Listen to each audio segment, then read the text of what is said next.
Hi வணக்கம். எல்லோரும் எப்படி இருக்கீங்க? இன்றைக்கி நைட்டு டின்னர் பண்ணணும்.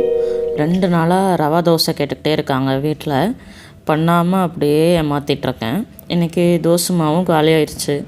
சரி, ரவா தோசை பண்ணலான்னு ட்ரை ஆரம்பிச்சிட்டேன். ஆல்ரெடி ரவா தோசை நம்ம சேனலில் போட்டிருக்கேன், வேணுங்கிறவங்க செக் பண்ணிக்கோங்க.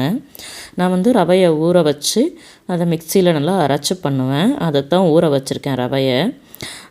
ஃப்ரிட்ஜில் சாம்பார் சட்னி வைக்கணும். அதுக்கு ஃப்ரிட்ஜில் எல்லாத்தையும் எடுத்துகிட்டு வந்துடலாம். ஃப்ரிட்ஜு பார்த்திங்கன்னா கிச்சன் பக்கத்தில் இருக்க ஸ்டோர் ரூமில் தான் இருக்கும். இருந்தாலும் அது என்னமோ ரொம்ப தூரம் போய் எடுக்கிற மாதிரி ஒரு ஃபீல் ஆகிறதுனால என்னெல்லாம் வேணுமோ அதெல்லாம் ஒரே தடவையிலேயே நம்ம எடுத்துகிட்டு வந்துடுவோம். உடம்பை குறைக்கணும்னு தனியாக வாக்கிங் போவோம். ஆனால் வீட்டுக்குள்ளே நடக்கிறதுக்கு நம்ம ரொம்ப சோம்பேறித்தனப்படுவோம். அப்படி தான் நானும் 2 மணி நேரம் டெய்லி வாக்கிங் போவேன். ஆனால் வீட்டுக்குள்ளே இருந்து ஃப்ரிட்ஜில் எடுக்கிறதுக்குனா எரிச்சல் படுவேன். ஒரே தடவையில் எல்லாத்தையும் எடுத்துகிட்டு வச்சுட்டு வேலையை பார்க்க ஸ்டார்ட் பண்ணலாம் அப்படின்ட்டு எல்லாத்தையும் எடுத்து வச்சாச்சு. ரவா தோசைனா எனக்கு சாம்பார் சட்னி 2மே கேட்பாங்க. அதனால் சாம்பாருக்கும் சட்னிக்கும் எல்லாத்தையும் எடுத்து வச்சுருக்கேன். ரவா தோசை ஏன் கடுப்பாக வரும் அப்படின்னா, ரொம்ப நேரம் ஆகும் ஒரு தோசை வேகிறதுக்கு. அதுக்குள்ளே நம்ம ஒரு சிங்கு பாத்திரம் கழுவிடலாம், அவ்வளோ நேரம் ஆகும். தோசைக்கு சாம்பார் சட்னி எல்லாம் செய்யணும். வெறும் தேங்காய் சட்னி மட்டும் வச்சு ரவா தோசையே சாப்பிட முடியாதுல்ல. அதனால் கொஞ்சம் ரவா தோசை செய்யணுன்னா கடுப்பாக தாங்க வரும். சாம்பாருக்கு தேவையானது எல்லாத்தையும் எடுத்து நறுக்கி வச்சுட்டேன். நம்ம கிச்சனில் வேலை பார்க்கும்போது பார்த்திங்கன்னா கடுப்பாக வரும். என்னடா நம்ம தான் இவ்வளோ நேரம் வேலை பார்த்துட்டவே இருக்குமா எப்போ பார்த்தாலும் அப்படிங்கிற மாதிரி. எல்லாருமே இதே வேலையை தான் பார்க்குறாங்க. வீட்டில் உள்ளவங்க, ஆஃபீஸ் போகிறவங்க வீட்டு வேலையும் பார்த்துட்டு ஆஃபீஸ் வேலையும் பார்த்துட்ருக்காங்க. ஆனால் நம்ம மட்டும்தான் எந்த நேரமும் வேலை பார்த்துக்கிட்டே இருக்கும் போல் அப்படின்னு. எப்படி சுருக்கமாக சொல்லணும்னா, இந்த கிரேட் இண்டியன் கிச்சனில் வரும் பார்த்திங்களா, அவங்களுக்கு கோவம் வரும்ல, அந்த மாதிரி நமக்கும் கிச்சனில் வேலை பார்க்கும்போது கோவம் வரும்.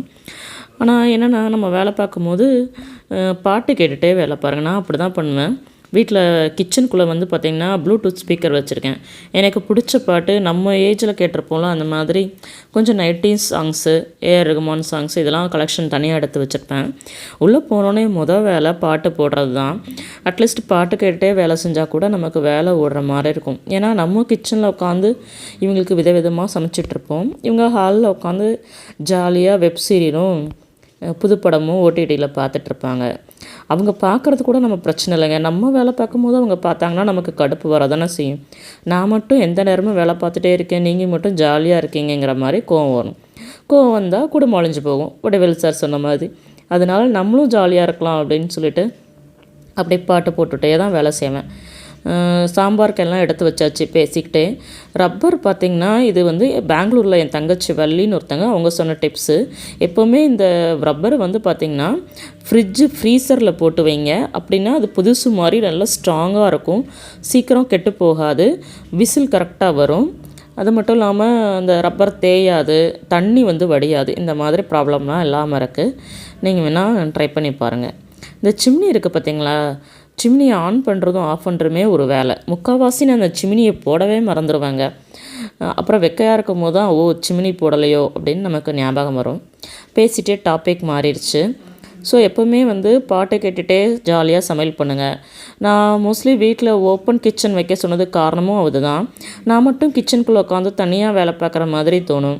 அதனாலேயே ஓப்பன் கிச்சன் வைங்க, எல்லோரும் என் கூட இருக்கிற மாதிரி இருக்கணும். ஹாலும் கிச்சனும் ஒன்றா இருந்தால் தான் எல்லாருக்கூடையும் சேர்ந்து நானும் இருக்கிற மாதிரி இருக்கும். எப்போ பார்த்தாலும் கிச்சனுக்குள்ளேயே இருக்கிற மாதிரி எனக்கு ஃபீல் வராது அப்படின்னு.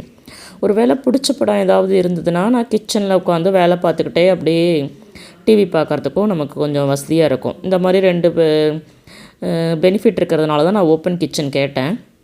ஆனால் ஓப்பன் கிச்சன் வச்சதில் ஒரே ஒரு மைனஸ் என்னென்னா, எப்போவுமே கிச்சனை க்ளீனாக வச்சுருக்கணும். ஏன்னா எங்கள் வீட்டில் பார்த்திங்கன்னா திண்ணையிலேருந்து பார்த்தா கூட கிச்சன் எண்டு வரைக்கும் தெரியும். எப்போவுமே சிங்கில் பாத்திரம் கழுவி நீட்டாக இருக்கணும். சிங்கு மேடெல்லாம் தொடச்சி அடுப்பெல்லாம் கழுவி இருக்கணும். ஏன்னா நம்ம வேலை பார்த்துக்கிட்டே தான் இருப்போம். என்னைக்காவது ஒரு கெஸ்ட்டு வருவாங்க பாருங்கள், அன்னைக்கின்னு பார்த்து நமக்கு ஒரு சோம்பேறித்தனம் வரும் பாருங்கள். வேலையே செய்யாமல் வீடு குப்பை தொட்டி மாதிரி இருக்கும். வரும்போதெல்லாம் ஒன்றும் சொல்ல மாட்டாங்க. போனதுக்கப்புறம் யார்கிட்டயாவது சொல்லுவாங்க, என்ன பொம்பளை இவ வீட்டை இப்படி வச்சுருக்கா, ஒரு பொம்பளை வீட்டை நீட்டாக வச்சுருக்க வேண்டாமா அப்படின்னு சொல்லுவாங்கங்க. நம்ம 365 நாளும் 64 நாளும் நீட்டாக வச்சுருப்போம். அந்த ஒரே ஒரு நாள் குப்பையாக இருக்கும் பாருங்கள், அன்னைக்குன்னு கெஸ்ட்டு நமக்கு நல்ல பேர் வாங்கி கொடுத்துட்டு போயிடுவாங்க. என்ன பண்ணுறது, ஒரே மாதிரி இருக்கிறதுக்கு நம்ம என்ன ரோபோவா? அப்பப்போ நமக்கும் உடம்பு வசதி இருக்க தானே செய்யும். எனக்கும் கிச்சனில் சில சமயம் வேலை பார்க்குறதுக்கு கடுப்பாக தாங்க இருக்கும். ஆனால் நினச்சி பார்ப்பேன், சரி ஒர்க்கிங் உமன்ஸ்லாம் எவ்வளோ கஷ்டப்படுறாங்க. வெளியே போய் வேலையும் பார்த்துட்டு வந்து நைட் டிஃபன் பண்ணணும், மாவு அரைக்கணும், வாஷிங் மிஷின் போடணும். சாட்டர்டே சண்டே கூட அவங்களுக்கு ஒர்க் இருக்கும். அன்றைக்கி தான் மாவு அரைச்சி வைக்கணும், துணி துவைக்கணும், இந்த மாதிரி நிறையா. அதுக்கு நம்ம எவ்வளோ பரவாயில்ல, அப்பப்போ நமக்கு ரெஸ்ட்டு கிடைக்கிதுங்கிறத நான் யோசிச்சுக்குவேன். எப்போவுமே வந்து நமக்கு மேலே உள்ளவங்கள பார்க்குறத விட நமக்கு கீழே உள்ளவங்கள பார்த்தா நம்ம கொஞ்சம் ஹாப்பியாக இருப்போம்னு நான் நினைக்கிறேன். உங்கள் கருத்து என்னன்னு கமெண்டில் சொல்லுங்கள். ரவை தோசை எப்போவுமே வந்து கரண்டியில் ஊற்றாமல் இந்த மாதிரி கப்பில் எடுத்து ஊற்றுனீங்கன்னா ஹோட்டல் ரவை தோசை மாதிரி சூப்பராக இருக்கும். இன்னொரு முக்கியமான விஷயம், ரவை தோசை டேஸ்ட்டாக இருக்கிறதுக்கு எண்ணெய் ஊற்ற மட்டும் பயப்படவே கூடாது. ரவை தோசைக்கு தாராளமாக ஊற்றுங்க. அப்போ தான் ரவை தோசை முறுன்னு சூப்பராக இருக்கும். ரவை தோசை ரெடி ஆகிடுச்சு, சாம்பார் சட்னி ரெடி ஆகிடுச்சு. சாப்பிட்டா மற்றவங்களாம் தூங்க போயிடுவாங்க. ஆனால் நான் மட்டும் பாத்திரம் கழுவி கிச்சனை க்ளீன் பண்ணிட்டு தாங்க தூங்கணும். இருந்தாலும் ஓகே, என்ன பண்ணுறது, ரெகுலர் டியூட்டி தானே. அடுத்த வீடியோ போய்க்கலாம். பாய். தேங்க்யூ.